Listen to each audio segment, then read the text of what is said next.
બનાસકાંઠામાં કેનાલ તૂટવાનો સિલસિલો હજુ પણ જારી છે। ભાભરના સનેડા નજીક કેનાલમાં ગાબડું પડ્યું।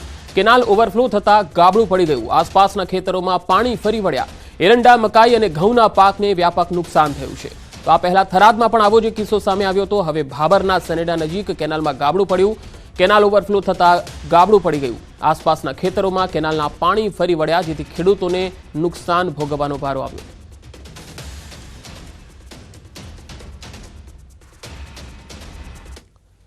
ખેડૂતોને લોન મામલે ગેનીબેને સીએમને પત્ર લખ્યો છે। સિબિલ ખરાબ થતા ખેડૂતોને બેંક લોન આપવામાં આવતી નથી। લોન ભરવામાં મોડું થતા લોન આપતા નથી। ખેડૂતોને લોન મામલે ગેનીબેને મુખ્યમંત્રીને પત્ર લખ્યો છે। તેમણે કહ્યું છે કે સિબિલ ખરાબ હોવાના કારણે ખેડૂતોને બેંકો લોન જ નથી આપી રહી। લોન ભરવામાં મોડું થાય એટલા માટે લોન આપવામાં નથી આવી રહી। આ અંગે ઘટતું કરવામાં આવે એવી તેમણે માંગણી પત્રમાં કરી છે।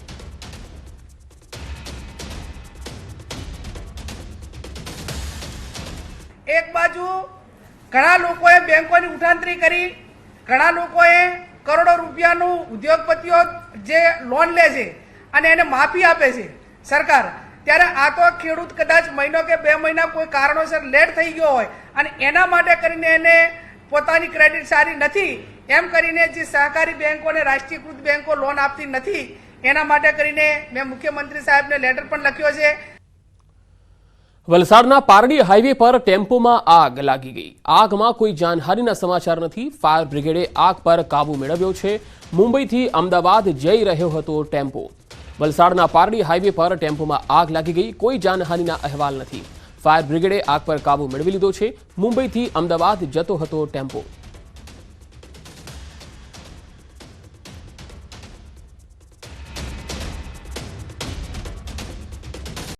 સુરતમાં શ્વાને આતંક મચાવ્યો। શ્વાન પકડવા ગયેલા કર્મચારીને બચકા ભર્યા। ભેસ્તાન નજીક પકડેલા શ્વાન મૂકવા ગયા હતા। પિંજરામાંથી બહાર કાઢવા જતા બચકું ભર્યું હતું। તો સુરતમાં શ્વાનનો ફરી એકવાર આતંક જોવા મળ્યો। શ્વાન પકડવા ગયેલા કર્મચારીને બચકા ભરી લીધા। ભેસ્તાન વિસ્તારનો આ બનાવ છે, જ્યાં પકડેલા શ્વાનને મૂકવા ગયા હતા। પિંજરામાંથી બહાર કાઢવા જતા તેણે બચકા ભરી લીધા। બે અલગ અલગ તસવીરો આપણે બતાવી રહ્યા છીએ। શ્વાન પકડવા ગયેલા કર્મચારીને શ્વાને જ બચકા ભરી લીધા। કર્મચારી ઘાયલ થયો। ભેસ્તાન નજીક જે શ્વાન પકડવામાં આવ્યા હતા તેને મૂકવા માટે ગયા હતા, ત્યારે પિંજરામાંથી બહાર છૂટા મૂક્યા ત્યારે તે શ્વાને બચકું ભરી લીધું। સુરત મહાનગરપાલિકામાં હાજરી કૌભાંડ સામે આવ્યું। નોકરી પર નહીં આવશો તો પણ પુરાઈ જશે હાજરી।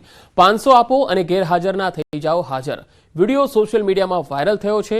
ઉધના ઝોન બી નો આ કર્મચારી હોવાનું અનુમાન છે। બેલદાર પાસે 500 લેતા વિડીયોમાં કેદ થઈ ગયો। કુંદન નામનો એસએસઆઈ રૂપિયા લેતા નજરે પડ્યો। સોશિયલ મીડિયામાં આ વિડીયો વાયરલ થઈ રહ્યો છે।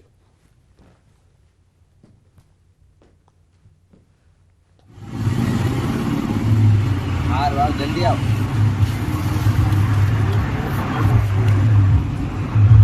लवड़े डायलॉग क्यों करता है इतना? तो बेलदार પાસે 500 રૂપિયા લેતા વિડીયોમાં કેદ થઈ ગયો। આ જોઈ શકાય છે। એસએસઆઈ રૂપિયા આપો અને ગેરહાજરમાંથી હાજર થઈ જાઓ। સુરત મહાનગરપાલિકાનો આ વ્યક્તિ છે જે ગેરહાજર કર્મચારીઓની હાજરી પૂરતો અને લાંચ લેતો દેખાય છે। સુરત પાલિકામાં ખોટી રીતે નોકરી મેળવવા માટે તપાસનો જે મામલો હતો, આ મામલામાં નોકરી મેળવવા ગ્રેજ્યુએટ યુવાનોએ 7 પાસનું રિઝલ્ટ બનાવતા પોલીસ ફરિયાદ થઈ છે। 35,000ની સફાઈ કર્મીની નોકરી મેળવવા માટે ગ્રેજ્યુએટ છતાં યુવકે 7 પાસનું રિઝલ્ટ આપ્યું। ધોરણ 12 ભણેલા 3 યુવક, એક યુવતી સહિત 5 વિરુદ્ધ ગુનો દાખલ થયો છે। અત્યાર સુધી 2ની ધરપકડ થઈ છે।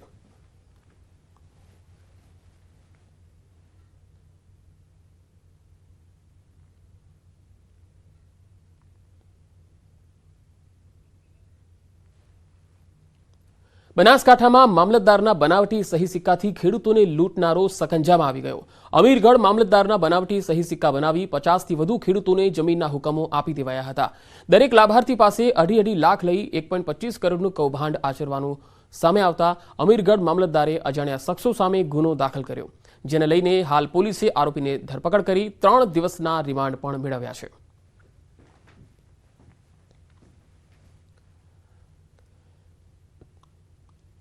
ગિફ્ટ સિટીમાં એટીએમમાંથી લાખોની ઉઠાંતરી થઈ. પર્સ ચોરી કર્યા બાદ 1.30 લાખની રોકડની ચોરી.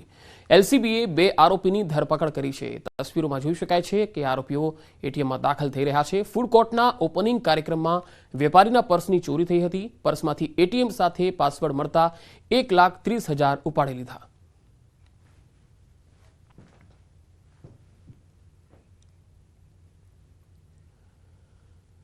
વડોદરાના વોન્ટેડ આરોપીની ધરપકડ થઈ છે સુરતથી. સુરત ક્રાઇમ બ્રાન્ચે મહારાષ્ટ્રથી ધરપકડ કરી છે.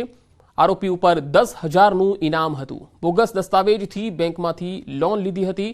20 લાખની લોન લઈને આ આરોપી ફરાર હતો. છેલ્લા 12 વર્ષથી તે નાસ્તો ફરતો હતો. આખરે સુરત ક્રાઇમ બ્રાન્ચે મહારાષ્ટ્રથી તેને દબોચી અને સુરત લઈ આવી છે.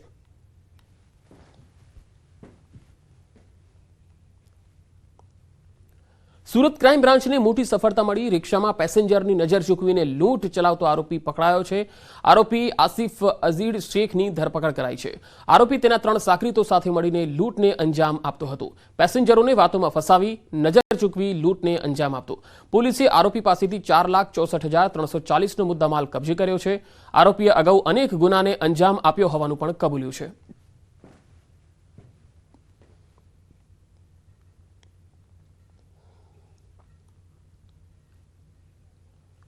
શહેરકોટડામાં ફાયરિંગ સાથે નિષ્ફળ લૂંટનો પ્રયાસનો મામલો. શહેરકોટડા પોલીસે 2 આરોપીની ધરપકડ કરી છે.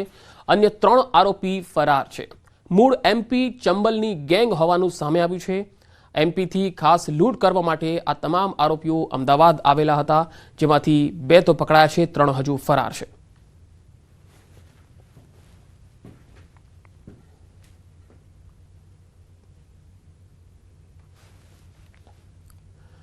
અમદાવાદમાં મોબાઈલ ચોરીનો શક રાખીને માર મારવામાં આવ્યો. યુવકનું સારવાર દરમિયાન મૃત્યુ થઈ ગયું. કાગડાપીઠ પોલીસે 2 યુવકો સામે ફરિયાદ નોંધી છે. અમદાવાદમાં મોબાઈલ ચોરીનો શક રાખીને માર માર્યો હતો. યુવકનું સારવાર દરમિયાન મોત થયું. કાગડાપીઠ પોલીસે 2 યુવકો સામે ફરિયાદ નોંધી છે.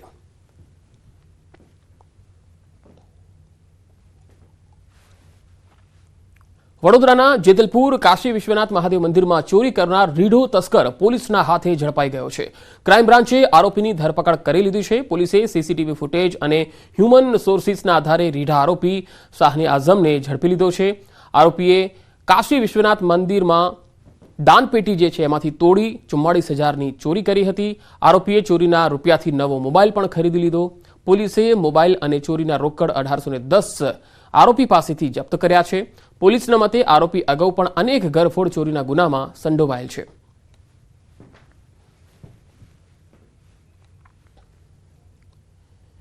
ખેડાનો નડિયાદ ટાઉન પોલીસ મથકનો એએસઆઈ 25,000ની લાંચ લેતા પકડાયો છે. જામીન બાબતે એએસઆઈએ 1 લાખની લાંચ માંગી હતી. ફરિયાદીની પત્નીના જામીન નામંજૂર થતા ફરિયાદીની પત્નીના રિમાન્ડ ન લેવા અને પુત્રને વહેલી ચાર્જશીટ કરી આપવા માટે રમેશ મકવાણાએ લાંચ માંગી હતી. જોકે રકઝકના અંતે મામલો 25,000માં થાળે પડ્યો. લાંચની રકમ ₹25,000 આપવા માટે ફરિયાદી આરોપીની કચેરી ગયા, જ્યાં એસીબી દ્વારા અગાઉથી ગોઠવવામાં આવેલા છટકામાં ₹25,000ની લાંચ લેતા રમેશ અંબાલાલ મકવાણા આ બાદ પકડાઈ ગયા. હાલ એસીબી પોલીસે વધુ તપાસ હાથ ધરી છે.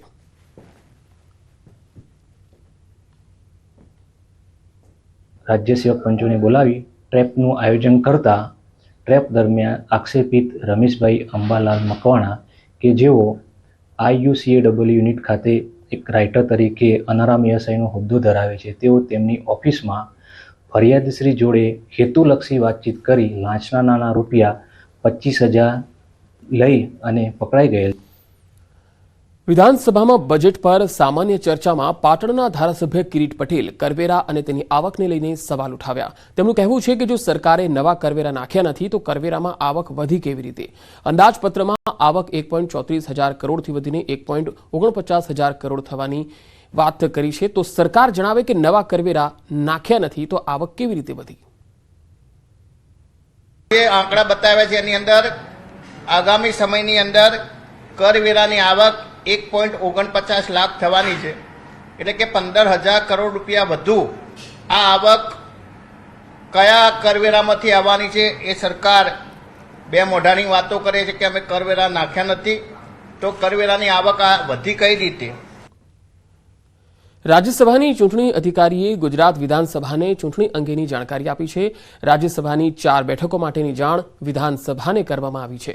ઉમેદવારી નોંધાવાથી લઈ મતદાન સુધીની જાણકારી આ પત્રમાં અપાઈ છે. રાજ્યસભાની 4 બેઠકો અંગે આ જાણકારી આપવામાં આવી.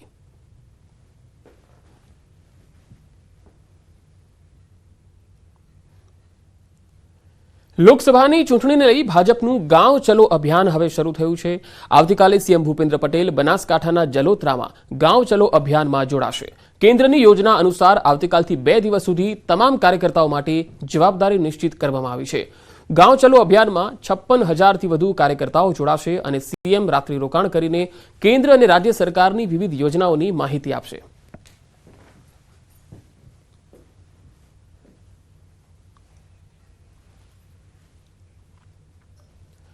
દાહોદમાં અકસ્માત રોકવા તંત્રની નવી પોલિસી. બાઇકની પાછળ બેઠેલા વ્યક્તિએ પણ હેલ્મેટ ફરજિયાત પહેરવું પડશે. હેલ્મેટ ન પહેરનાર સામે કાર્યવાહી થશે. પ્રથમ કેસમાં 3 માસ માટે લાયસન્સ રદ થશે અને બીજી વખત જો હેલ્મેટ નહીં પહેરી હોય તો કાયમી ધોરણે લાયસન્સ રદ કરાશે. જિલ્લા પોલીસ વડા અને આરટીઓએ આ નિર્ણય કર્યો છે.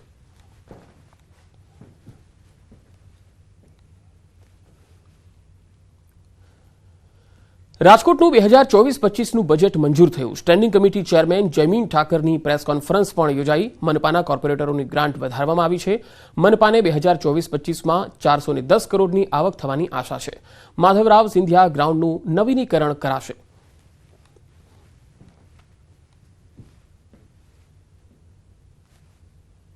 જીરો થઈ ગઈ છે. માર્ચ સુધીમાં 0-0 થઈ જશે. માર્ચ સુધીમાં 0-0 થઈ જશે. ભારતીય જનતા પાર્ટીના તમામ સભ્યોશ્રીને માનનીય પ્રમુખ શ્રીનું સૂચન હોય છે કે કોઈ પણ ગ્રાન્ટ બાકી ન રહે. એના માટે તમામ સભ્યોને માર્ચ સુધીમાં છેલ્લા 5 વર્ષના હું તમને આંકડા આપવા તૈયાર છું કે 0-0 અમે કરીએ. મેં એટલા માટે જ આપને કીધું છે કે આ વ્હાઇટ ટોપિંગ સેલની રચનાનું માત્ર ને માત્ર કારણ એ જ છે કે ક્યાંય ખાડા ન પડે. 15 વર્ષ સુધી બોર્ડની સ્ટ્રેન્થ જળવાઈ રહે છે. ગમે તેટલો વરસાદ આવે, કોઈ પણ ગમે તેટલા વરસાદની અંદર આ વ્હાઇટ ટોપિંગ સેલની અંદર ક્યારેય ખાડો નથી પડતો. એના માટેની જે યોજના અમે લઈને આવ્યા છે. વિશ્વ ઉમિયા ફાઉન્ડેશન, વીએચપી અને અખિલ ભારતીય સંત સમિતિ દ્વારા રામ મંદિરના કાર સેવકોનું આવતીકાલે સન્માન યોજાશે. રામ મંદિરમાં મહત્વનું યોગદાન આપનાર કાર સેવકોને યાદ કરી અભિવાદન કરાશે. આ પ્રસંગે અખિલ ભારતીય સંત સમિતિના રાષ્ટ્રીય અધ્યક્ષ અવિચલદાસજી મહારાજે જણાવ્યું હતું કે અમદાવાદ બાદ પાવાગઢમાં પણ કાર સેવકોના સન્માનનો કાર્યક્રમ રાખવામાં આવ્યો છે.